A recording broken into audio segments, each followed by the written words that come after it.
Today I'm going to give you the real ways to get rich, the ways Warren Buffett himself used.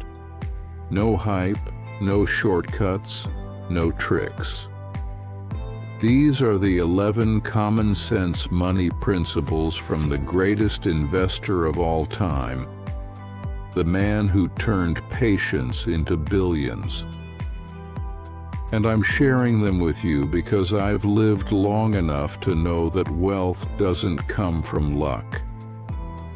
It comes from decisions. And I want you to make better decisions than I did. I've watched generations rise, fall, rise again. And after 60 years of seeing people chase money the wrong way, I realized that Buffett's approach is the one that actually works. Not because it's sexy, because it's true. He wasn't born rich. He didn't inherit a kingdom. He built everything with discipline, clarity, and stubborn patience. And one of these principles saved my life when I was younger. You see, when I was a kid, I thought money came from grinding myself into the ground. Hard work, yes, but blindly. That's what I believed. Until one freezing winter, when I couldn't even afford a warm coat, an older man told me, "Leo, you don't get rich by working harder. You get rich by understanding compound interest." I didn't understand that sentence until decades later, and when I did, it shook me. Because Warren Buffett built an empire on that exact idea. Buffett reinvested every dollar he ever made. When most teenagers were wasting money on movies or candy, he bought a pinball machine and put it in a barber shop. It made a little money. He bought another, then another. Soon he had 8 machines in different shops. When he sold the business, he used the profit to buy stocks. At 26 years old, he'd already amassed the equivalent of over $1 million today. Meanwhile, I used my first paycheck to buy a nice leather jacket that made me feel rich for a week. He reinvested, I spent. That single difference is why some people build wealth and others stay in place. Another principle. Buffett had the courage to be different. Everyone thought he was strange. He was not a Wall Street shark, but a nerdy guy from Nebraska. Buffett invested from Omaha while the financial world lived in New York. He ignored trends. He ignored pressure. He ignored the crowds. He decided to follow a proven strategy created by Benjamin Graham. Buffett kept it simple. He listened to what he called his inner scorecard, judging himself by his own standards instead of the world's. I did the opposite. Once, I invested my first $500 on a bad idea because a friend convinced me. I didn't want to seem scared. It cost me thousands. Warren once said, "You will never reach your full potential living someone else's idea of success." He lived by that. I learned it the hard way. He also hated wasting time. He called indecision thumb-sucking. When someone brought him a business offer, he'd say, "I won't talk unless you bring me a price."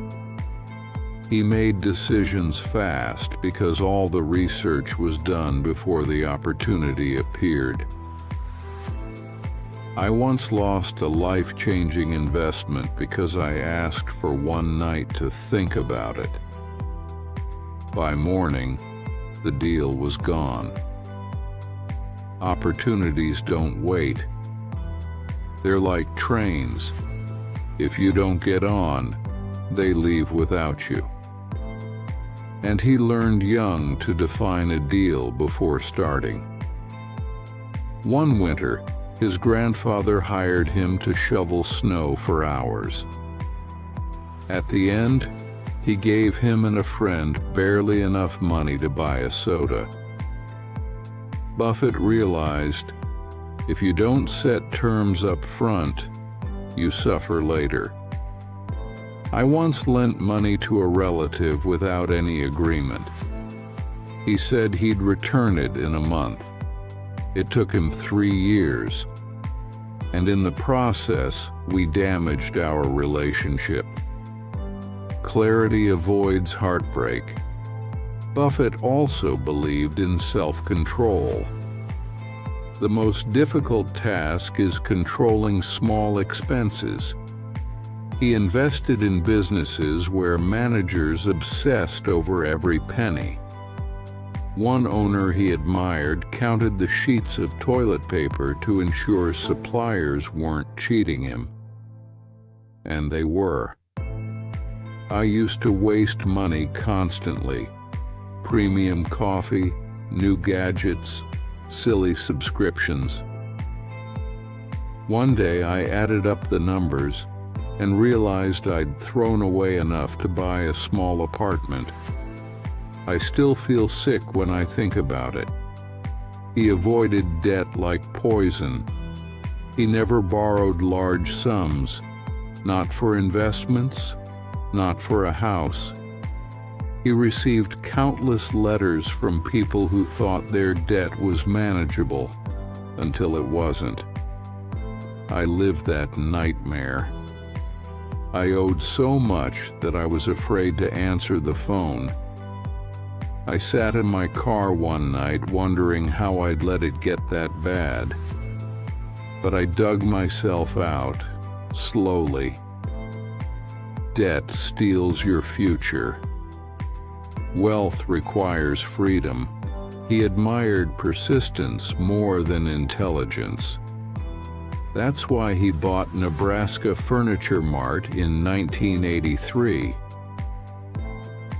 Rose Blumkin, a Russian immigrant with broken English, built the largest furniture store in North America by outworking everyone. She negotiated without fear, sold cheaper than giants, and never backed down.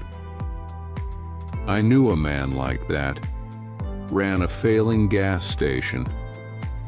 Everyone told him to quit. A decade later, he owned 7 stations. Winners aren't always the smartest.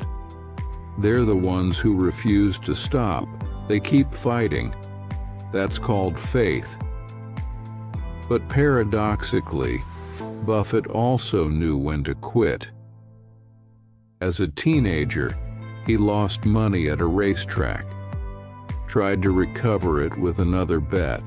Lost again. Nearly wiped out a week of earnings. He never made that mistake again. I ran a failing business for 4 years because I was too proud to let go. I lost money, energy, and time I'll never get back. Knowing when to stop is as important as knowing when to push.